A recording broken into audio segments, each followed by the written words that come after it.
Welcome back. My name is Austin Zaback. I'm about to share with you a very short clip of a very good conversation I had with the second largest Turo operator in the nation. He's going to break down his favorite car on Turo, his least favorite car on Turo. He's also going to share with you all the numbers associated with starting a Turo operation in a step-by-step format. So if you're looking to get into Turo, this is going to be a phenomenal video for you to watch. And at the very end, he's also going to talk a little bit about some of the exotic cars he has on Turo and how he got to a point where he has 150 cars in his Turo fleet and makes north of $200,000 a month. I look forward to sharing the clip with you. As we talked about in the beginning, you have 150 or over 150 cars on, like between 150 and 200. Is that safe to say? Yeah. Okay. Yeah. Cars on the Turo platform. And I'm sure you've sold a bunch too. Yeah. So like over the course of time, you probably had a lot more than that. It changes day to day. For sure. Yeah. And you said a little while ago, you have 8 million currently in inventory in terms of your fleet, right? Yeah. So yeah, like, you know, I know that for people watching, you know, like, I guess like start from like, why did you get into Turo? And then we'll go from there. Yeah. So I've always been a car nut, just absolutely obsessed with cars. There's probably not a day goes by that I don't spend 2 hours looking at cars on the internet. Heidi said the other day, she goes, I'm pretty sure you've seen every car on the internet already. Like, enough, put it down. I remember growing up in Hawaii, we lived on Kamehameha Freeway. I would sit on one of those white lawn chairs that you get from Walmart and just watch cars drive by. And there's not super exotic cars in Hawaii, right? But I would just watch cars, and then it would get dark, and I would try and guess the car by the tail light or the headlight. So I've always been fascinated and loved cars, right? Not the, I've been blessed to have a lot of exotic cars in my life, and it's not the, oh, look at me. It's the, like, I just love, like, this is unique. Like, you don't see this a lot. Like, look at the architect. Like, I'm looking at little details. And so I have a extreme passion for cars. So that's one of the reasons why I got into it. The second reason why I got into Turo is there are certain industries nowadays that rely on you just needing something to where there's no longer the customer service element, right? And no offense to any companies, but I have rented a decent amount of cars in my life traveling for work, and I have not always had the greatest experience. As a matter of fact, majority of the time I didn't have a good experience at all. And so I remember traveling to LA one day, and a guy said, hey, let's meet at 1 o'clock. And I said, okay, well, you know, my flight lands at 11, so I may be late. And he's like, why? And I go, I got to get a car. And he goes, just Turo. And at the time, I'd never heard of Turo before. And so I'm like, okay, what is that? And he goes, oh, it's just an app. Download it and get a car, and they'll deliver it to you. And so I get on the app, and I get an M4 for the same price I would have paid for my Challenger, right, that I normally get, my V6 Challenger. I get my bags at LAX, and now they don't do this anymore, but at the time they did. I get my bags at LAX. I walk out, and the guy is standing there with the car holding the keys. Like, grabbing my bag, walk out right there. And I remember looking at him, and I go, dude, you got to be kidding me. Are you serious? And he goes, yeah. And I go, well, do I got to take you somewhere now, or like what happens? And he goes, no, you're good to go, man. Just shoot me a text when you're going to come back, and I'll come grab it from you. And fireworks went off in my head. I'm like, this is genius. I don't see how anybody, this is like somebody saying, hey, give me your cell phone back. Why don't you just grab this roll of quarters and go to a payphone? Right? The second you had a cell phone in your hand, you were like, I'm never going back to using a payphone. And this is why we don't see payphones anymore. So I went home. I remember talking to Heidi about it. And I'm like, you know what? I'm going to buy a couple of cars off of Craigslist, and I'm going to try this out. Because anybody can go on there and be a host. You just got to sign up. So I got a couple of $20,000 to $30,000 Mercedes and BMW cars that still had that $100,000 feel for them, which, by the way, if you're listening to this, don't buy those cars. That's a bad Turo move. But this was my current state of mind with what I knew. And they actually did really good. And I had fun with it. And I'm like, man, this is a great business. And what I love about it is I get to rate every guest that picks up one of my cars. And we've got close to 10,000 trips now. Every one of them has a rating that we get to give them. But they also get to rate us. So both of us are held to a higher standard than we would be at Hertz or something like that. So it promotes hosts like myself to create a good environment. You've been in my warehouse. I mean, you walk in there and you've got two 90-inch TVs, a pool table, a bar, lounge chairs. Like, it's made for people to come and relax and just a better experience, right? So those are the two things that got me into it. Yeah, I love that, dude. Well, how do they do it now, by the way? You said back then, like, he was just standing there holding the key. Yeah, so now airports, because, you know, of pressure from the rental car companies, I'm sure, are trying to push Turo out. So now they, like, police it and make sure that you don't do that. So you have to go to an offsite location, which still, by the way, is a better alternative than a traditional Hertz, or I shouldn't even say that company. How do you get to bleep that out.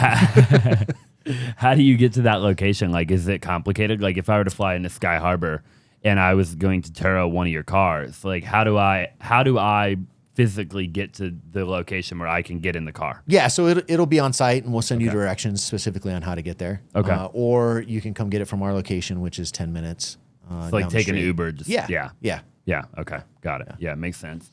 But think about the time it takes to grab your bags, wait for the bus. Have you seen the lines for the bus at Sky Harbor sometimes? Like, I'll look at them going, oh my gosh, these people are going to be here for an hour. Literally. And then when they get on the bus and get off, then they have to wait in another line, and then they got to go find their car. So even if you took an Uber, it's probably going to be quicker. Oh, for sure. Yeah. Yeah, and that's if they come to you. I mean, they could also just, like, because can't they take, like, a bus or something and go to the lot to pick the car up? Yeah. At Sky Harbor? Or how do they get to the lot? They can take a bus, the tram, walk. Depending on what terminal, I guess, they fly into or whatever, yeah. Yeah. And then when you started, you said that now you wouldn't recommend, right, the three Mercedes and BMW, $30,000 that felt like $100,000, that, you know. Yeah. What would you recommend now?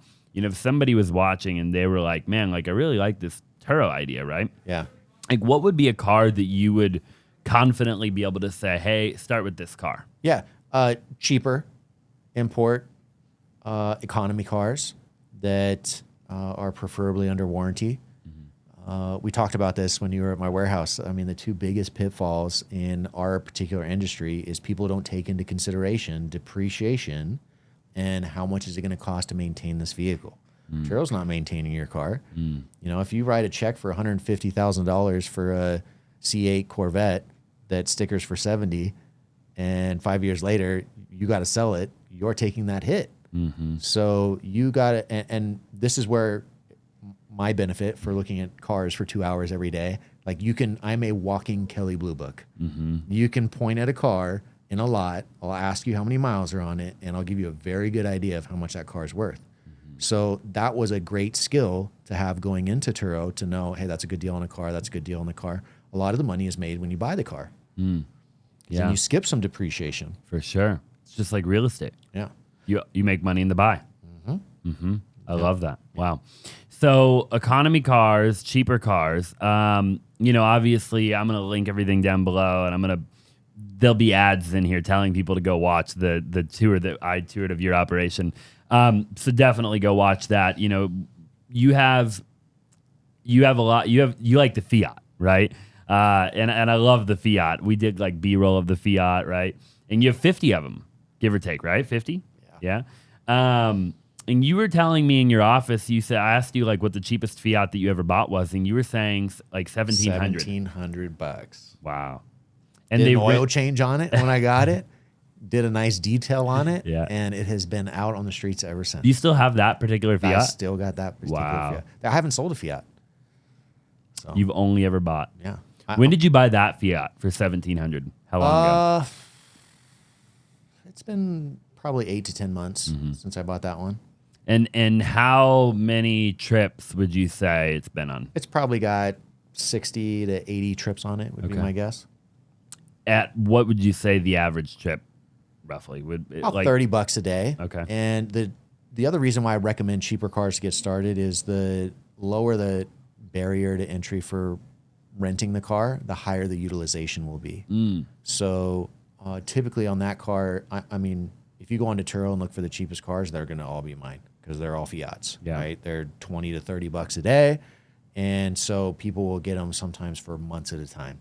Really? We've had a booking for 6 months. Wow. And so that goes to your bottom line, right? Because do you give people a discount for that? Yeah, they get discounts Okay. for longer periods. Okay, Yeah. got And it. you can customize all this stuff in the app, which is really cool. So if you're looking to be a Turo host, it is fun, especially if you love cars. But there's a lot of things you got to be particular about. So do some research on cars, get familiar with cars. We'll probably do some more content on it soon. So I'm really excited about that. We spent a couple hours talking about that. So really pumped about that. But it's like any business. You can learn the hard way, or you can learn from somebody else learning the hard way.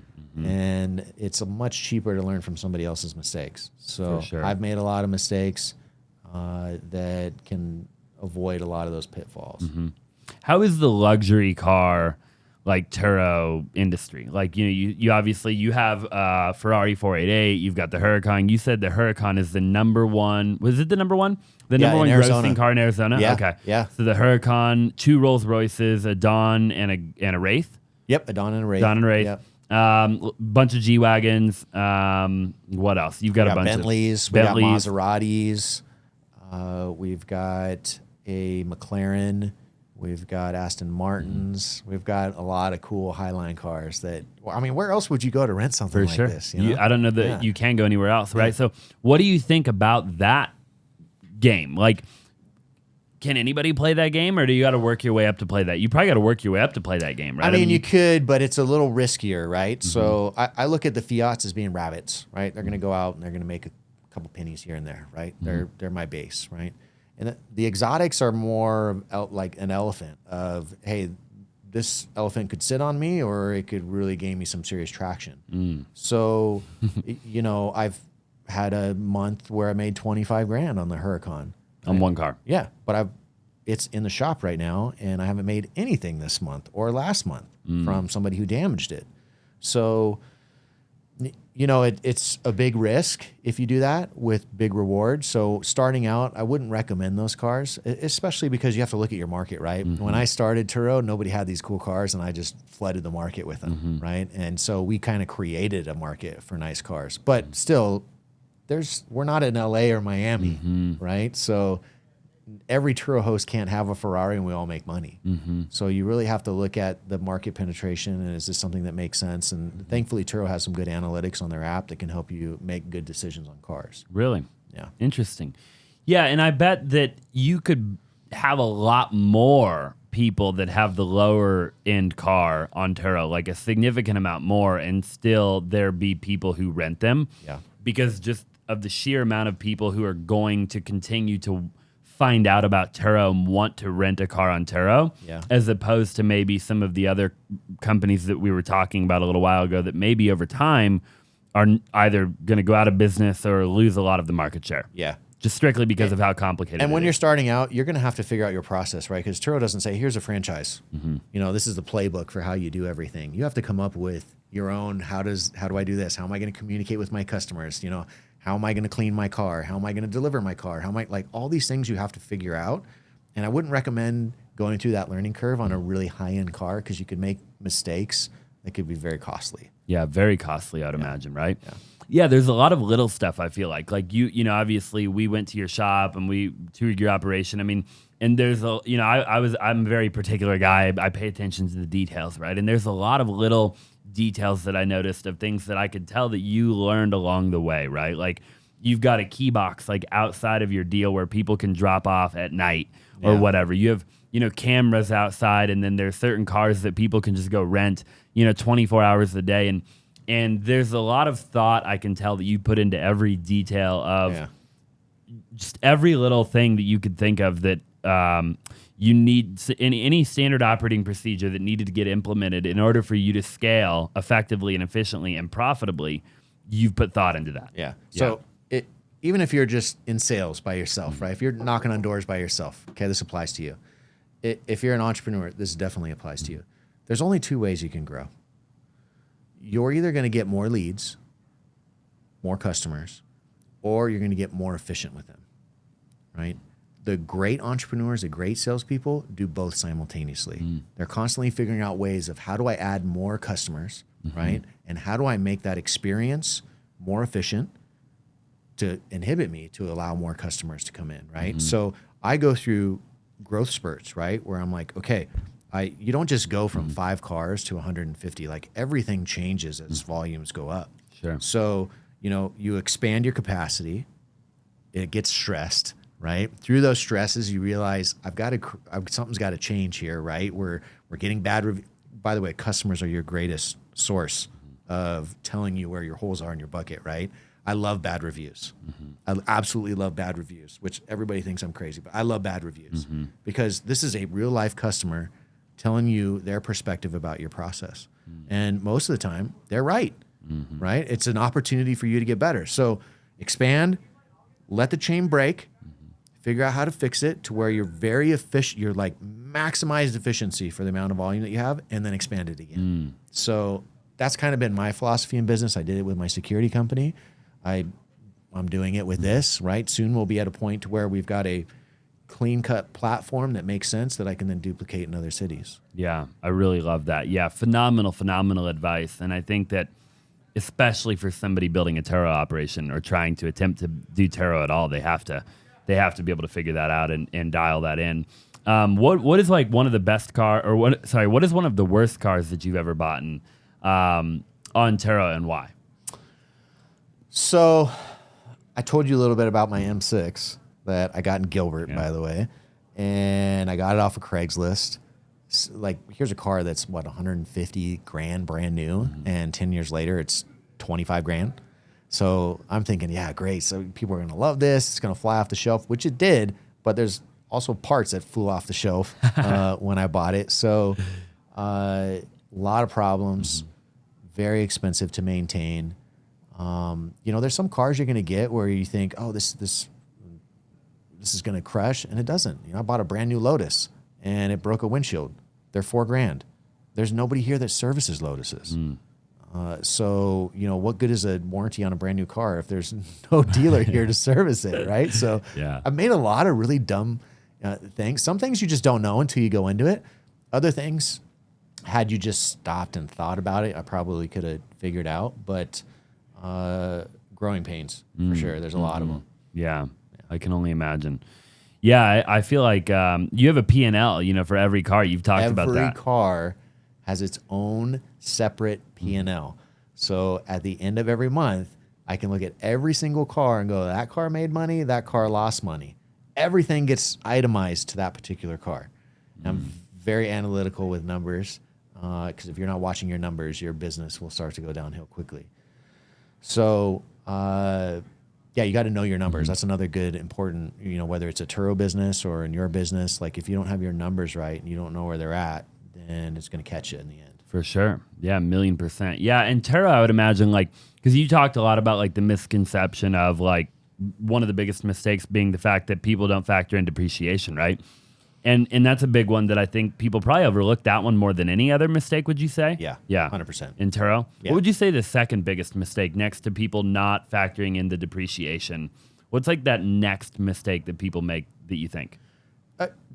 Getting maintenance-heavy vehicles, cars that typically break down that are hard to find parts for. Like the Lotus. You're going to fall into this when you get into the exotic category, right? I've got a Bentley right now that's just sitting in my shop because the part I had to order is on a boat from Europe. Not on a plane, a boat. Yeah. So, you're just stuck. You're at the mercy of these parts. You can't go on to Craigslist and buy a part for a Bentley. So go with the cars that are popular, that people know, that you can find parts very easily for. They're not expensive, so that you don't end up having a car sitting, right? Because a car that's sitting there, not only is it not making you money, it's costing you money. For sure. Yeah, like you said, the Huracan is in the shop right now. Been there for over a month, right? And you can't rent it out. No. You can't do anything with it. So it's just a $300,000 piece of my inventory that's generating zero revenue. Right. And it's costing you money to sit there. Yeah. Every day it's getting older. It's technically depreciating. It is depreciating. Technically, some of those cars obviously go up in value, but technically it's depreciating with time, right? Yeah. And it's just sitting there, insurance, I'd imagine, all the things that you have to keep paying for, right? Yeah. If you have a payment or if somebody has a loan on a car, then they got to keep making the payment, right? And if you didn't have the capital to, and you didn't have all the other fleet or inventory that you have that was being rented out, that could be a huge problem. Like imagine if somebody watching just had a Huracan and it was in the shop for a month and a half. Yeah. You're done. Yeah. You're out. Yeah. You know? I would say the third thing that is probably never talked about is I'm a big fan of, you can take an opportunity like knocking on doors or wholesaling real estate or during Turo, you can take that opportunity and make minimum wage. So if you're going to jump over that ledge into being an entrepreneur, a salesperson with, you know, entrepreneur aspirations, then you have to always have a what's next mentality, right? Don't get complacent with where you're at, because then you'll stop moving forward. And so, you know, you asked me before, how did you get through the hard times that I had with my other company? It was just like, I loved what Andy said on the podcast where he goes, I'm not afraid of losing all my money. I'm afraid of not making progress. That was so good. And because I vibe with that so much, right? Like you have to figure out a way to grow, because somebody's chasing you, right? They're chasing your market share, right? They're chasing your customers, and they're ultimately chasing your dollars. So if you can't keep growing, you're going to slowly wither away. So don't get stuck in just, oh, I'm going to rent out these 2 cars and then just, you know, get into the monotonous day-to-day things without thinking about, okay, what's the plan here? How does this 2 cars go to 4? How does the 4 cars go to 8? How does the 8 go to 150? Yeah.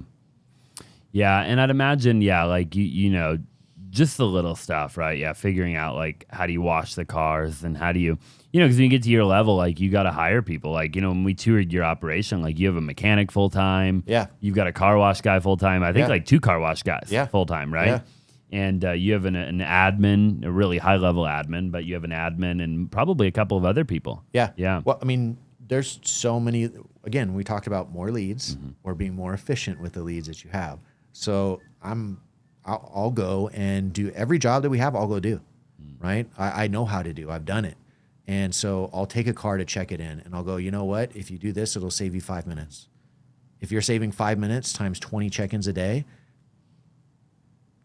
times how, you know, that's a lot of money that's seeping through the bucket. So I think anybody's role as a entrepreneur, you have to get good at looking at, you know, where a penny saved is a penny earned. You know, how can I save a penny here, right? How can I find more customers? Like you got to multitask all these things in your head, you know, and you got to be able to get good at delegating on, hey, I want that person to be in charge of this. You've got a great, I don't have, there's certain things in my business I have no skill set or desire to do, none. And if I were to try, it would be a disaster. No bueno. So I've learned to stay clear of the things that I'm not good at and find people who are really good at that.